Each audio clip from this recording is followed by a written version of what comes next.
Microsoft Excel के अंदर कुछ फार्मूलेज जो इम्पोर्टेंट फार्मूलेज हैं जैसे इफ़, काउंट इफ़ या सम इफ़, इनके बारे में पता करेंगे।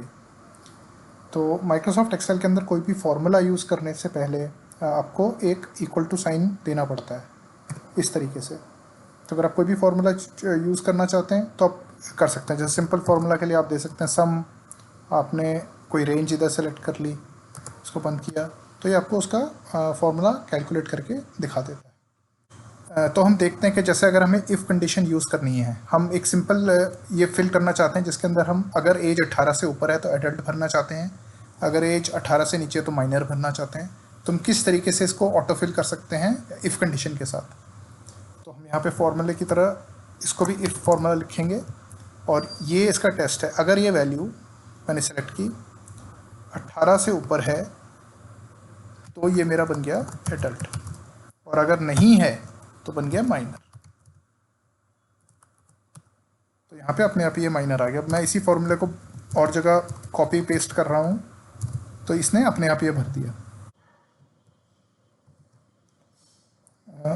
तो आपने देखा कि इफ़ कंडीशन यूज़ करना काफ़ी आसान है। तो इक्वल टू इफ़, फिर जो भी आपकी कंडीशन है आप वो लिखेंगे, फिर अगर वो ट्रू है तो क्या फिल होना चाहिए, अगर फॉल्स है तो क्या फिल होना चाहिए। ठीक है।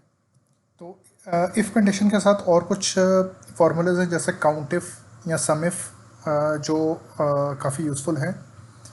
फॉर एग्ज़ाम्पल अगर हम इस पूरे कॉलम के अंदर चेक करना चाहते हैं कि माइनर कितने थे और एडल्ट्स कितने थे, तो उसके लिए हम उनका काउंट यूज़ कर सकते हैं। ठीक है। तो काउंट इफ़ फार्मूला है काउंट इफ़। अब मैं इसके अंदर सेलेक्ट करूँगा कि ये मेरी रेंज है जिसके अंदर मुझे चेक करना है, और इसमें से मुझे चेक करने हैं माइनर कितने हैं। तो मैंने यहाँ माइनर फिल किया और इसने मुझे बता दिया इसके अंदर 4 थे।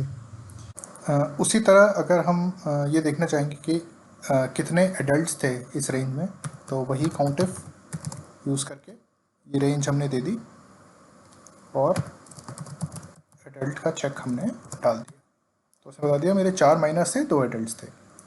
तो काउंट इफ हमें बताएगा वो आपकी एंट्रीज जो थी, जो आप देखना चाहते हैं वो कितनी बार रिपीट हुई, क्या उनका काउंट था। अब मान लीजिए अगर आप सारे माइनर्स का या सारे एडल्ट्स की एज का सम करना चाहते हैं, ठीक है, तो अगर हम वैसे देखेंगे तो ये एक माइनर हो गया 11 है, ये इसकी 17 है। अगर आप इनकी सबका सम करना चाहते हैं तो इसके लिए फॉर्मूला होता है सम इफ। इसके अंदर अगेन आप रेंज देते हैं कि मैं कहाँ से कहाँ तक चेक करना चाहता हूँ।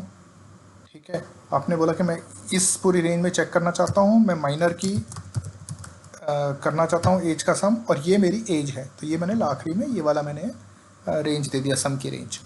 तो इसने मुझे बता दिया कि इन सब की एज 55 है। यही फार्मूला मैं यूज़ कर सकता हूँ एडल्ट्स के लिए भी। सम इफ़, ये रेंज मेरी, इसमें से मुझे सारे एडल्ट्स ढूंढने हैं,